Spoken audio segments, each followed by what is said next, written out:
Welcome to the Membership Guys podcast. Kick-ass advice and tips for membership site owners.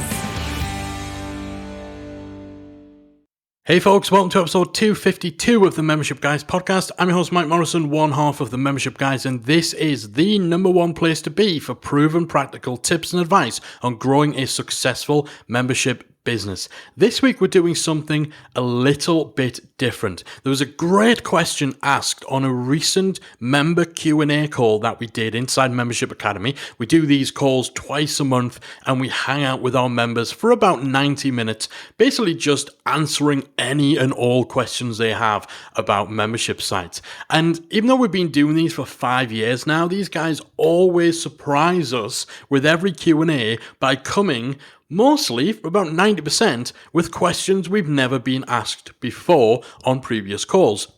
So a few weeks ago on one of our calls, one of our members, Todd, brought up a great question that gave me a good opportunity to talk about something that I think is important, not just for membership owners, but for all entrepreneurs, particularly ones who are running online businesses.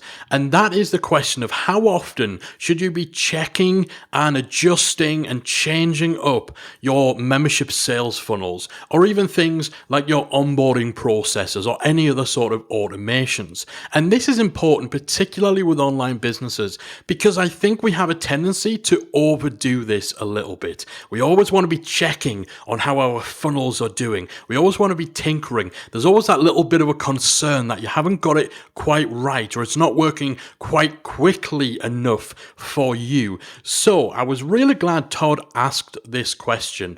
And originally I did think, you know what, I'm just going to come away and I'm going to repeat myself in an episode of the podcast. I actually joked after the question was answered that this would make a real good podcast.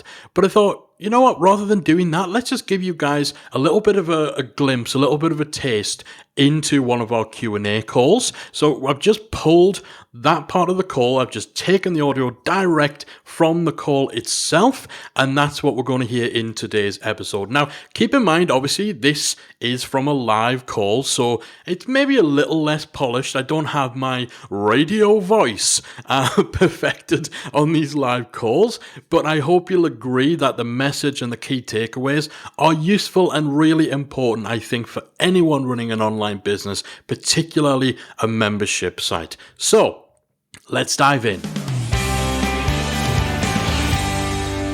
The next question is from Todd, who says, how often do you make adjustments to your funnels, i.e. lead magnet to email? What's the balance between tinkering too much and not enough? Any rules of thumb when analyzing your lead magnets or automations? I don't think it's something you should be diving into any more regularly than once a quarter. I think it's good to have an awareness and to almost kind of check in on the surface level. So I check our analytics every day, but I do it on the mobile app. And I specifically only do it on the mobile app because the mobile app is limited in how much I can dive in and dig in. So I don't end up falling down the rabbit hole and spending 2 hours obsessing over the minutiae of our stats.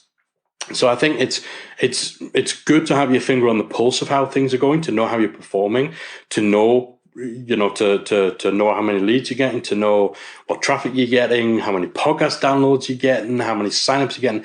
But I think in terms of your funnel, I think it's a quarterly thing where you dive in, you analyze, okay, what are the open rates, what are the click-through rates, which emails in which campaigns are directly leading to sales, and then you make decisions based on that. So, you're almost led with how often do you change?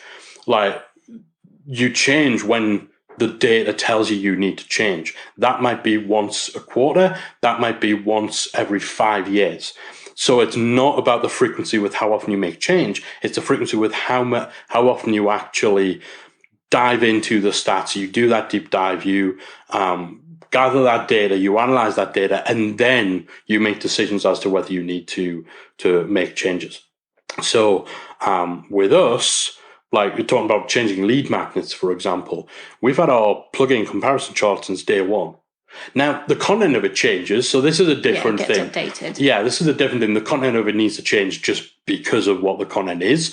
But the actual having that as a lead magnet and having that something we promote and use to get people on emails, that's not something that's changed in 5 years because it hasn't needed to, because it's converted solidly for all that time. And we've tested other lead magnets, and actually this one still, and we use other lead magnets, but this one still performs at a high level.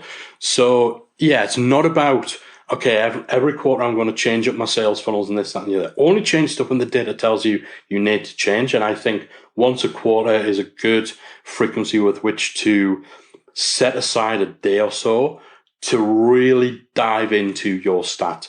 Avoid the temptation of doing it more than that, because changes you do make will take months to actually start moving the needle. So if you're tinkering and tweaking every week, you're not giving stuff enough time to actually have an effect. So you're making bad decisions because the data doesn't reflect the changes you made last time. So yeah, that's my perspective on it. It's very possible to over-engineer this stuff, to overthink it, and to essentially self-sabotage by constantly chasing that mythical perfect sales funnel, or constantly, nearly swore there, constantly messing around with all the pieces of the puzzle. I would also say the granularity, is that a word? Yes. Sounds like a word, doesn't it? Word. Granularity. The granularity of the changes that you make and the tests you make, don't get carried away with that. So unless you're getting like millions of visitors to your sales page every month, don't be messing around with, does a red button convert better than a green button? Like, the differences you're going to be able to make with such granular tweaks and changes are so negligible when you have, I don't want to say low amount of traffic, but when you have relatively low amount of traffic, so hundreds or thousands of people visiting your page. Yeah, that's just another tip there. And I know that's something shared by some leading kind of conversion optimization specialists. Unless you're getting masses of traffic, testing and tweaking the real small stuff is pointless, because okay, that might improve your conversion rate 0.02%, but you know what, who cares? Because actually you're never going to have enough data to be able to see whether it was that change you made or whether it was just a seasonal thing or a marketplace thing or whatever. So yeah, that's just another thing. Don't get carried away with this stuff. I think it's so easy though when you're wanting to make improvements or things to just start tweaking and get obsessed. You know what? The reason for that is because the whole point of these sales funnels and these marketing things and stuff that we do is that you're supposed to be able to put this in place and then let it do its thing, let it work its magic, without you needing to keep pushing the cart, right? But when you've got all this stuff in place and then the time comes for you to sit back and let it work, you can feel like you get that feeling of, I should be doing something. Yeah. Like I should be doing something. When actually the thing you should be doing is stepping away and letting it do its thing, right? So it's kind of like, you bake a cake. I know we've got a lot of people in the membership who are cake makers or cake decorators. You bake a cake, if you keep opening the oven door every 2 minutes to check on how that cake is doing, you will ruin the cake. And I'm not a particularly dab hand in the kitchen, but I know enough to know that if you constantly open an oven door and you let all that air in, your cake is going to flatten, you're going to ruin it. And that's what some people do in sales and marketing. They're constantly opening that bloody oven door to check on how things are doing. Oh, should I turn the temperature? Should I tweak it? Should I have done this? Should I have done that? No. Leave it. Give it the time it's supposed to be given, step away, and allow all the ingredients you just mixed together to do what they're meant to do. That's a good analogy, isn't it? Thank you.